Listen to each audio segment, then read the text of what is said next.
6:11.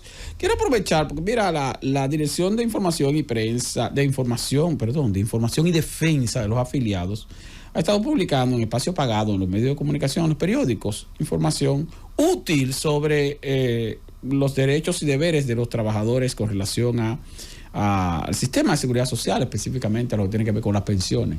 Y digo que es importante porque eso es lo que tiene que hacer la DIDA. Claro. O sea, ese es su deber, esa es su obligación. Aunque los dominicanos, tú sabes que no leen periódicos y leen poco, los niveles de lectoría de los periódicos algo les queda. Pero la publicación es importante. Sí. Entonces se hace referencia a eso, a lo que tiene que ver con las pensiones por sobrevivencia y pensiones por discapacidad. Mira, esto es interesante, que no tiene que ver con lo que nosotros hemos mencionado muchas veces aquí, Tania, de la pensión que le corresponde a una persona por discapacidad o por accidente laboral, cuando se trata de accidente laboral o de enfermedad laboral o de muerte por un accidente laboral. En este caso, la pensión de manera regular, o sea, una persona que trabaja y que sufre alguna discapacidad que no tenga relación con el trabajo, si está cotizando a la seguridad social, tiene derecho a una pensión. O sea, independientemente que eso no un accidente de trabajo, no importa. Independientemente incluso de que tenga poco tiempo cotizando, no hay límite con eso. Si cae en una situación de discapacidad que le impide trabajar total o parcialmente. Pero ojo, eso tiene sus reglas. La AFP, entonces un trabajador que tiene algún tipo de accidente, de situación que le provoca una discapacidad, entonces ese trabajador tiene el derecho de solicitar una pensión por discapacidad.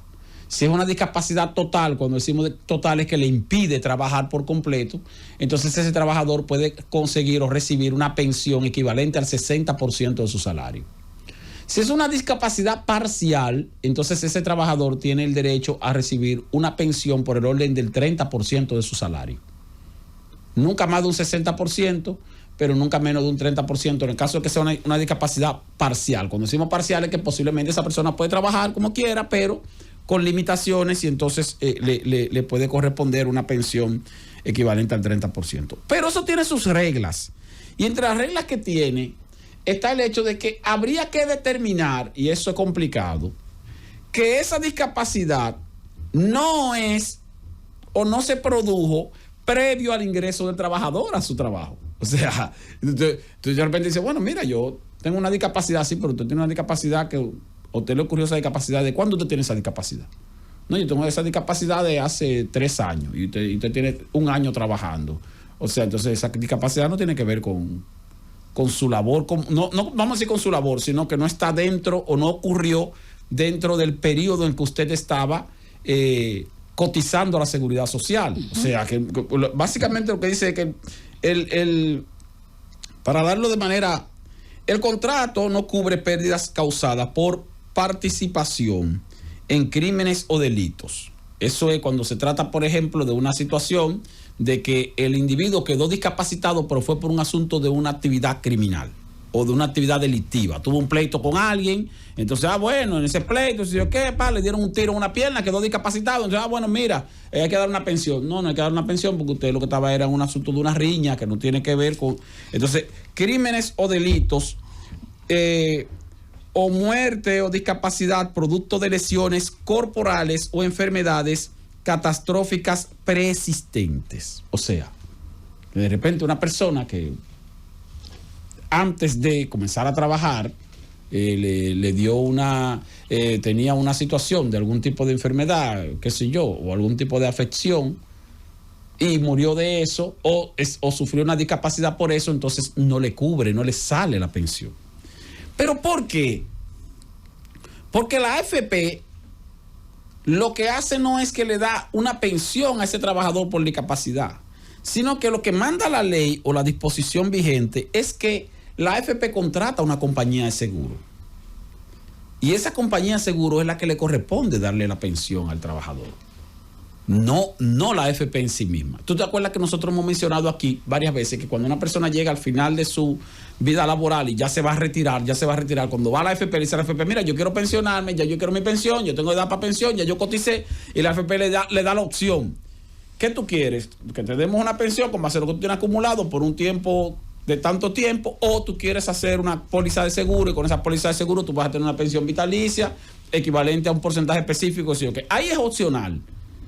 Pero cuando se trata de una pensión por discapacidad, no es que la AFP te da una opción. La AFP lo que te dice, no, el quien te va a entregar tu pensión a ti es la compañía de seguro, que nosotros contratamos para tales fines, porque la AFP tiene que contratar una compañía de seguro para tales fines. Y eso pasa también con la pensión por sobrevivencia. Okay, o sea, eso implica entonces que las AFP directamente no lo pagan, sino la aseguradora. Mensualmente la aseguradora tiene que hacerme ese pago. Claro, porque la AFP se hace esa póliza de seguro, entonces la AFP le transfiere el fondo que tú tengas acumulado a la aseguradora. Tú me dirás a mí, ¿y por qué tiene que ser con una aseguradora?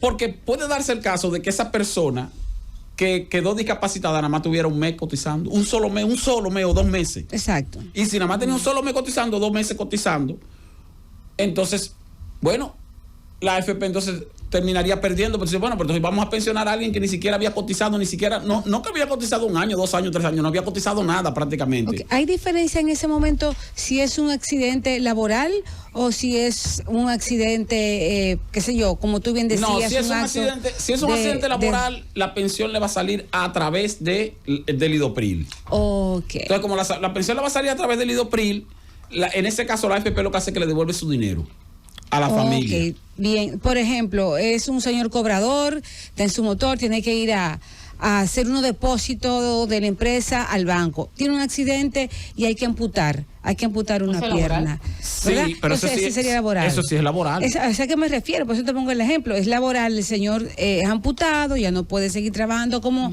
mensajero. Entonces, en ese caso, la AFP le dice, mire, tenga, todo ese dinero es suyo, ahora va a IDOPRIL y mensualmente... No, porque en ese caso, la gestión que tiene que hacer el trabajador es con el IDOPRIL, a través de su seguro de riesgo laboral. Bien. Y entonces, lo que tenga acumulado en la AFP, lo que hace la AFP es que se lo devuelve.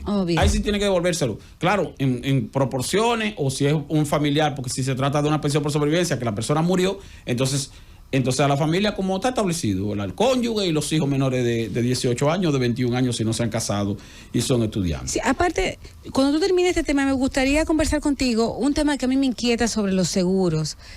No tiene que ver casi con lo que tú estás hablando, pero en algunos puntos se unen. Tú decías ahorita, no, las AFP son jodonas, tienen que investigar, tal cosa. A mí me pasó lo siguiente. Yo tenía hace unos años, una operación de tiroides.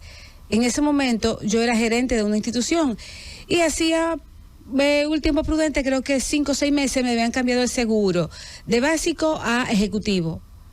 Pues entonces el seguro no me lo quería cubrir porque, según ellos, ya yo sabía que había que operarme de tiroides y entonces yo accedí al ejecutivo porque ellos sabían que había que operarme y no, yo no sabía.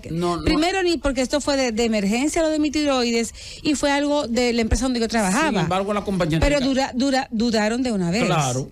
Pero que es el deber de la compañía aseguradora. Sí, pero a veces dudan demasiado y a veces sobre lo lógico y le hacen la vida imposible a la persona que no le quieren aprobar procedimientos. No le hacen la vida imposible. Lo que pasa es que, señor, claro pero está bien, ok, pero déjame explicarte. Es que es un asunto de negocio. Yo lo entiendo. O sea, una aseguradora tiene que hacer las averiguaciones correspondientes. Pero mírame, a veces las averiguaciones correspondientes y a veces no. Mira que lo que pasa es que la aseguradora... Tú con el procedimiento encima y que no te lo quieren aprobar. Bueno, no, que no quieren, no. Que tienen que hacer las verificaciones correspondientes. O sea, la aseguradora no está negada a cubrir al beneficiario. Lo que pasa es que tiene que hacer la depuración correspondiente. Y entonces si eso toma más tiempo...